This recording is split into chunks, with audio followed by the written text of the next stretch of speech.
CT Cowboy, the Kevin Allen Show, welcomes you to today's show. So, sit back, relax, and put your thinking caps on, and remember to share, like, and subscribe. We're missing one more booms. We need one more boom in that intro right there. But let me tell you about a boom right now. This is the biggest boom in southeastern Connecticut and the nation, actually, as he fills in for Mike Gallagher. He's a big deal, and he was the inspiration, folks. Some of you that are just getting into the show with us across the country, watching us. Lee Elci is the voice of freedom, 94.9 FM in Connecticut, fills in for national hosts as well. And I am so privileged to have my friend on. It's been a while. Lee, how are you? What's up? You look like you're losing weight. Are you on some diet plan? You know, I was just telling Paul yesterday that actually I eat more carbs now, and I am losing weight. And I'm wondering what's going on. Maybe I'm serious about that. Your face looks thin, and you look thin. Yeah. I know. I am actually losing weight, and I don't know what's going on. I think I'm 53. Okay. I'm getting old. It's the reverse. You know what's going on. You're okay. What are you? 43? 44? Huh? Yeah. Lee I Elci? wish. You're the younger brother. You'll always be that. Yeah. I know. I'm not Steve Elci. I miss you, brother. I got to get him back on. Hey, listen, Lee, it's been a while, first and foremost, and thank you for taking time. You're a busy guy. You do this every day, 6 a.m. to 10 a.m. And the topics that we're covering currently in the trending news, everything from the nation right into Connecticut, it's getting back, I think, creeping back into the divided conversation, the J6 and all this stuff. What's your feelings about the people? How are people dealing with all this negative in the world? And that's a kind of a side probably you don't talk about too much, but it affects people's lives. We've seen, me and you watch my, evolution. How are the people that are listening to you reacting to all the news? It's a good question. I think there is a lot more negative in the world, and I think it wears people out. I know it wears me out. Don't you sometimes, get in front of the camera and just say, what are we doing? It's always negative. Doing this every day, you try to insert some positive stuff, but it's almost impossible unless you're just like me and you having a conversation about something that isn't political is really the only way you can get out of that trap. So the short answer to that is it is all negative, and I do think people are feeling it, and I think they get worn out by it.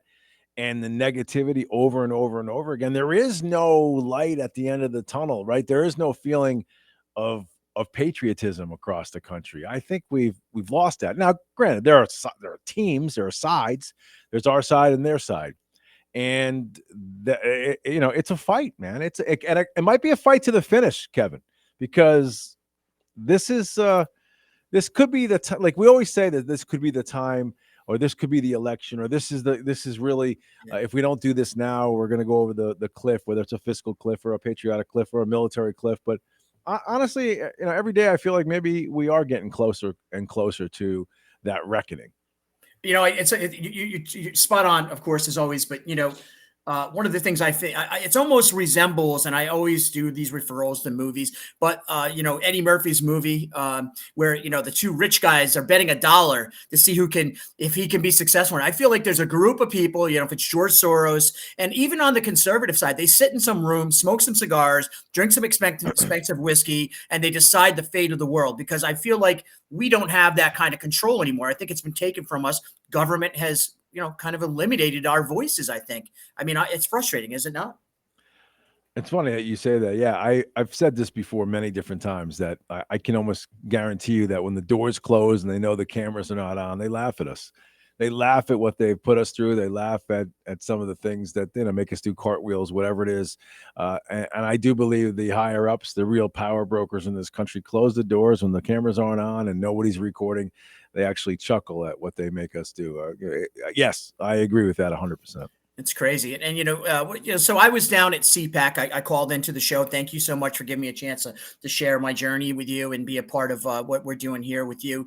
And at CPAC, lightly attended this year. But no surprise, Washington, D.C. No one wants to go to D.C., by the way. If you put it in Florida or Texas or, a nice place, I'm sure it'd be right. well received. The first question, Washington Examiner, of course. I'm always lucky for getting the really liberal news media outlets to be attracted to the cowboy hat. So they come up and they're like, not how are you doing at CPAC? First question is, do you support Donald Trump? Why is it? I don't want to ask you, sir. Why is everyone so fixated on Donald J. Trump? Why? because he always takes all the air out of the room. He is the lightning rod, I guess, for not only the Republican Party but for America. You're 1,000% right on your assessment. That's always going to be the first question, because I think what happens is if you don't come right out of the gate and discredit Donald Trump, right? If you don't say something that separates you from the Trumpists, you're now put in a category, in particular by the progressive media, that you are one of them.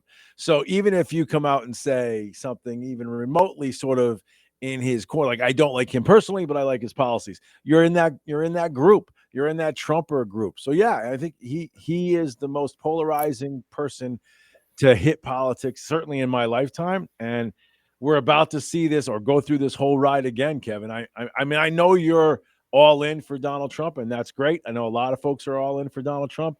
It's going to be fascinating to see what happens when, if, and see, I'm not sure DeSantis is getting in this race. So it's going to be interesting to see what happens on the campaign trail when different people start to jump into this race, and see what kind of support Trump continues to get. Because as you know, you were down at CPAC, he destroyed everybody as far as the straw poll goes. Any poll that's out there right now, he's got double-digit leads on everybody. I mean, can you explain that?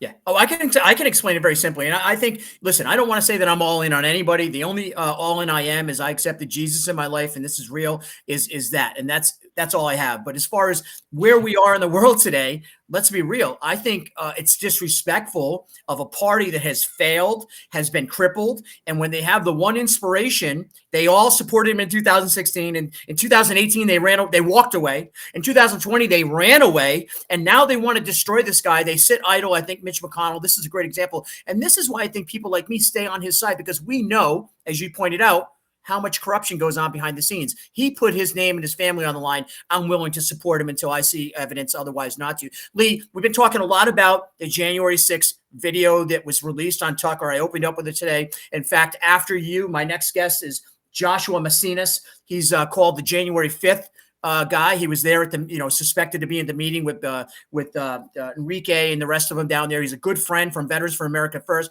Just got his gag order lifted, so he's going to be coming on after you. What is going on?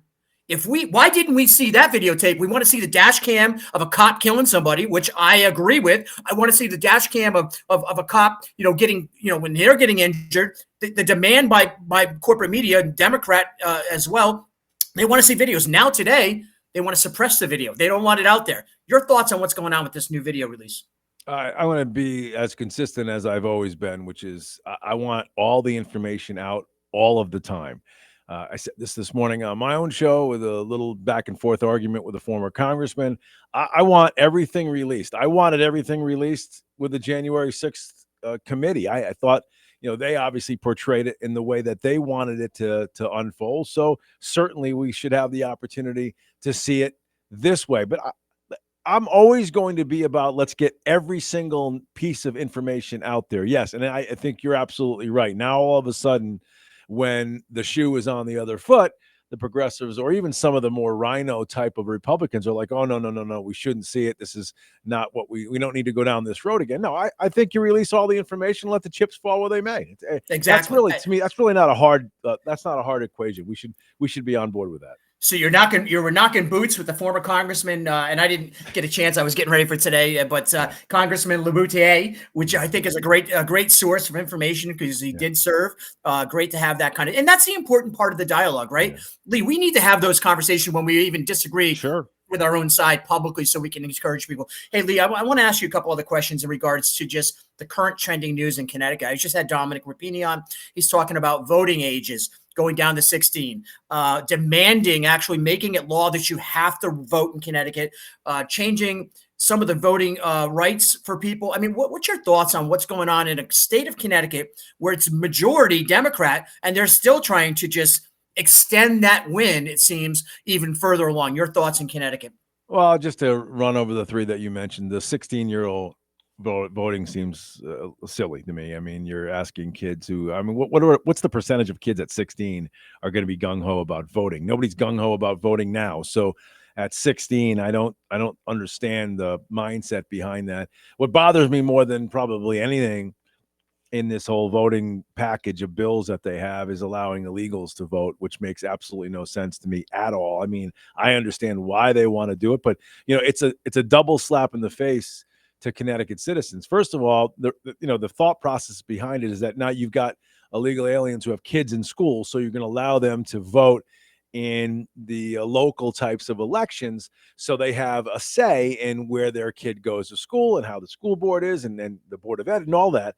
But you forget to go back to the crux of it, which is they're not legally supposed to be here. They're in the school system, soaking up taxpayer dollars when they are not chipping in on that taxpayer expense. So that bothers me as far as that goes. And we have an issue. We have a trust issue when it comes to voting right now. People out there right now don't believe that their vote is being counted, and you've seen that from the 2020 election. You saw it even in 2022. There were swirls and whispers about that. We've got it going on out right now in Arizona. So there is a lot that has to be done about voting to get people on the same page and confident again that when they do go to vote in early November, their vote is being counted.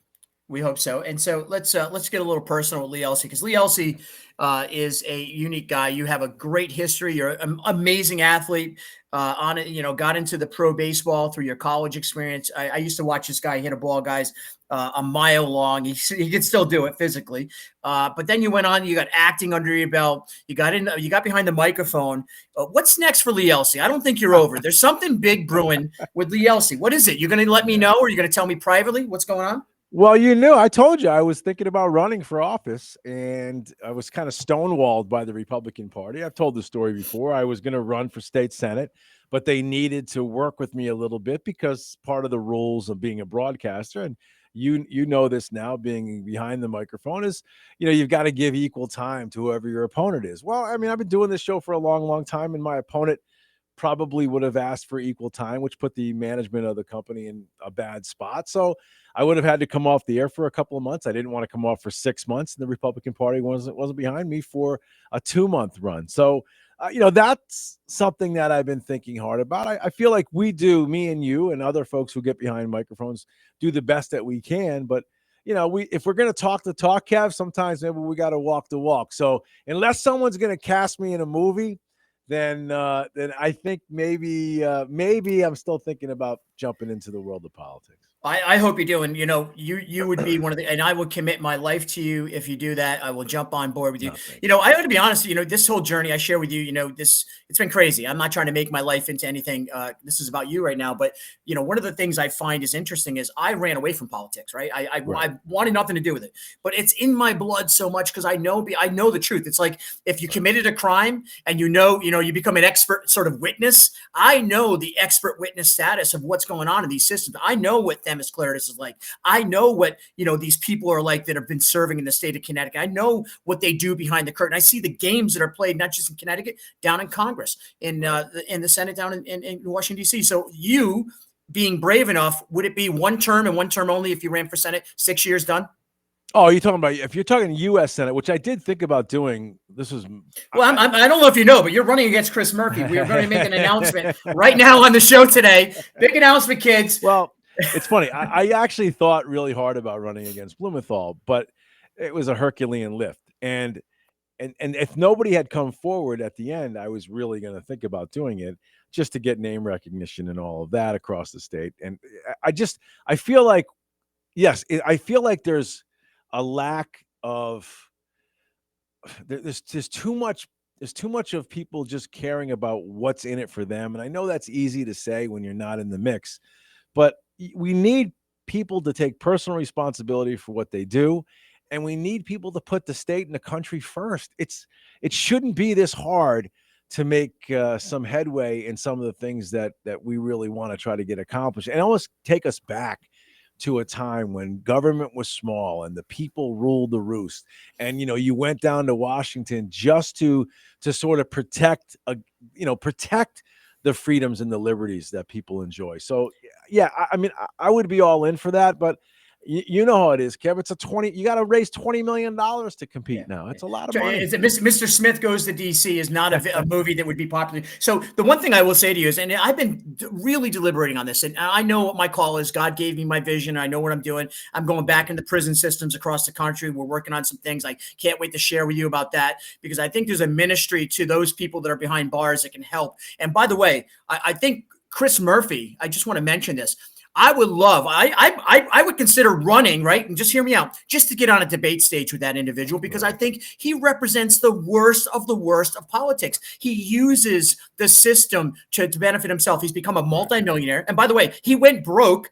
He was a rich family, silver spoon, went broke just to prove I'm like you. But he lives in Hartford in a gated community. He has a Prius that drives him around. He goes for his lattes. He's got armed security and the same things he wants to take from everybody else. So, Lee, we need a good candidate, and we don't need one of the same old same. You know who I'm talking about, Lee. We need somebody new like you. Yeah. What would it take to convince you? A couple $1 million? No, it's not. It's just $2 million right now.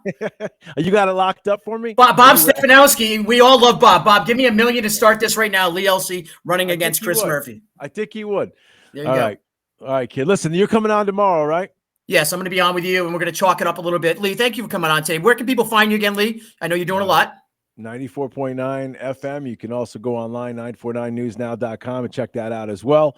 And all of that, we appreciate it very, very much. And I'll talk to you tomorrow about what you were talking to Dominic Rapini about, and that's the Ben Proto rule, right? There it is. We'll talk a little bit about that tomorrow. Thank you so much, Lee. There you go. Lee Elci, giving his perspective. What a shiny head he had today. He looked good. He looks good. He's a good-looking man right there. I tell you, I didn't really realize how good-looking Lee was, because I used to be so preoccupied looking at the mirror at myself that I didn't really have a chance to look at anybody else. Lee's a good guy. He spills his heart, right? The one thing I like about somebody like Lee Elci is he does talk to everybody. He's a very honest, open guy. He's actually not political. As crazy as it sounds. And I think he'd safely say this, is he really is someone that just tries to go on the right side of a conversation. And I think we need more of that. He talked about how it used to be. Well, it used to be that way. We used to have to encourage people to come to the table with healthy debates. And, one of the things Dominic Rapini actually referred to was the very problem we have in this country. And there's an intellectual advanced thinking that takes place in politics today. And it happens on both sides of the aisle, by the way. There is a requirement for you, if you want to run for office, to understand you're going to be with the smartest and the richest people around. You're going to eventually, you're going to, like the emperor's robe, right? You're eventually going to be demanding to be told everything that you want to hear and not the things that you need to hear. You're going to eventually ignore those things that you promised along the way to become electable. You're going to eventually find out that actually the world that you are representing actually doesn't agree with you. And this is on both sides. And how can I say this so confidently? I hammer Chris Murphy on his post and his postings and all the things he puts out on social media all the time, because it is so transparent that his staffers are probably about 25, 23 years old. They're putting out a very socialist, communist post. He put out a good one yesterday. I commented. I thanked him for it. I think it's appropriate. If you're gonna come out swinging on somebody, you should be open and honest about everything, and I will be. Chris Murphy, though, is someone that I've witnessed firsthand. I've met him. I've sat down at tables with him. He actually helped me when I was a first selectman in Griswold to bring in financing, or money rather, from the federal government to help with our Griswold Pride program, which was combating against opiate addiction and issues in communities. And by the way, the same individual that helped Griswold Pride and many other communities, as he claims he does across Connecticut, is the same individual who votes to not enforce the rules at the southern border, therefore causing the opiate epidemic by his own actions or inactions. See, Chris Murphy's one of those guys, it seems like he constantly loves to play to beat the drum of the rally call, take the guns, the right extremists, the Trump did this and did that, and he says it with that arrogant, such an arrogant way that you actually sit back and go, wow, he is such a good liar. You see, liars in politics, that's what it's always been. And let me be the first to say, I am a sinner, man. I've been a sinner my whole life, and I have finally accepted. And when you accept, you can actually open up and tell the truth not just about yourself, which is the most important facts. It's also tell the truth about everything around you. Nobody could buy me. Nobody can support me. Nobody can. I would rather live under a bridge than to get some nomination for an office by somebody I have to sell my soul to. But Chris Murphy right here in Connecticut, like many other politicians across this country, are willing to do that. And you have to ask yourself, for what? Just for money? Just for control? For what? Self-vain? Why is it that someone is willing to say anything in order to keep control, like we see from Chris Murphy? Who's going to run against him? I don't know. And when we find out who is going to run, we are certainly going to be supporting whoever is the opposition, as long as their message isn't crazier than his.